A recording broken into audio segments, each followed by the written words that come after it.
নমস্কার। আমি আমার সুখের ঘর যে জ্যোতিষ অনুষ্ঠান নিয়ে চলে এলাম। আজ আমি যেটা আলোচনা করব সেটা হলো হনুমানজির পূজা বা হনুমানজিকে প্রার্থনা জানানো কেন আমরা করব এবং কী কারণে এটা সবাই করতে চায়। হনুমানজি এমন একটা দেবতা যাকে স্মরণ করলে শনি, রাহু, কেতু এই তিনটে গ্রহের কুপ্রভাব থেকে মুক্তি পাওয়া যায়।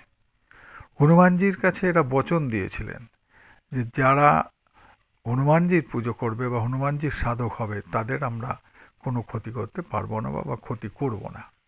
সেজন্য আমাদের সবাইয়েরই চেষ্টা থাকে এই কলিযুগে যদি আমরা হনুমানজিকে স্মরণ করি, হনুমানজিকে পুজো করি, তাকে যদি সন্তুষ্ট করতে পারি, তাহলে ওই তিন গ্রহের কুদৃষ্টি থেকে আমরা রক্ষা পাবো এবং আমরা জীবনে উন্নতি করতে পারবো। সে কারণে সবাইয়েরই লক্ষ্য থাকে হনুমানজিকে পূজা করা। বিশেষ করে আমরা যদি মঙ্গলবার দিন হনুমানজির মন্দিরে গিয়ে পুজো দিতে পারি বা তাকে সন্তুষ্ট করতে পারি, সেই কারণে আমরা কি করি, পুজোর কতগুলো নিয়ম আছে। হনুমানজিকে পূজা করতে গেলে আপনাকে প্রথমেই রামকে স্মরণ করতে হবে, কারণ হনুমানজি হচ্ছে রামের ভক্ত। রামকে শ্রদ্ধা করলে তাকে পুজো করলে তিনি যত না সন্তুষ্ট হন, রামকে শ্রদ্ধা জানালে তিনি তার থেকে বেশি সন্তুষ্ট হন, কারণ তিনি রামের প্রকৃত একজন ভক্ত।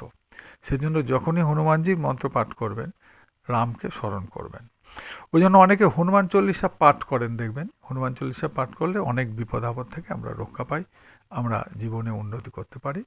এটা আমরা অনেকেই জানি এবং সে কারণে আমরা পাঠ করি।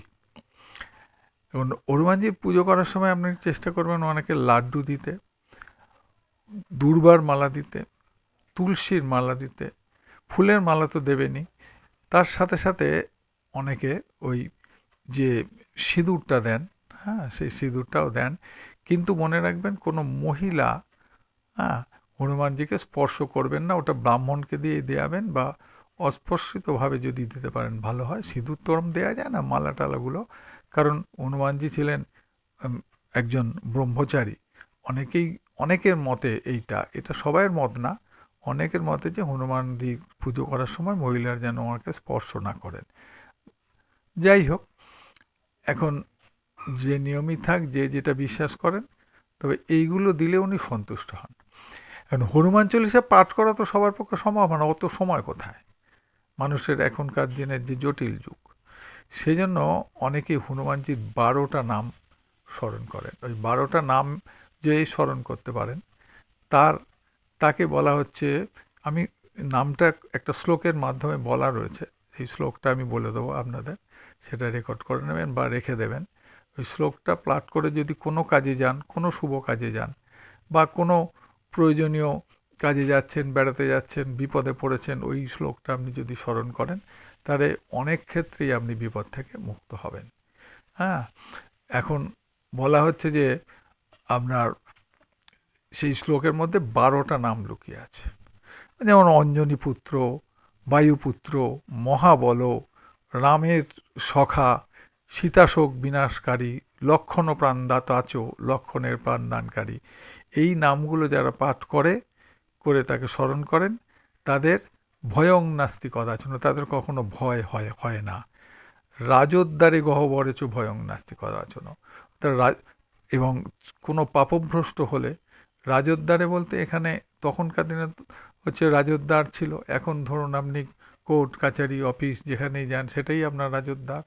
গহ্বর মানে তখন গহ্বরে মানুষ বাস করতো, এখন আপনি বাড়িতে বাস করছেন, ফ্ল্যাটে বাস করছেন, যেখানে বাস করছেন, পথে যাচ্ছেন, গহ্বর হচ্ছে ভয়ং না, আপনার কখনো ভয় থাকবে না।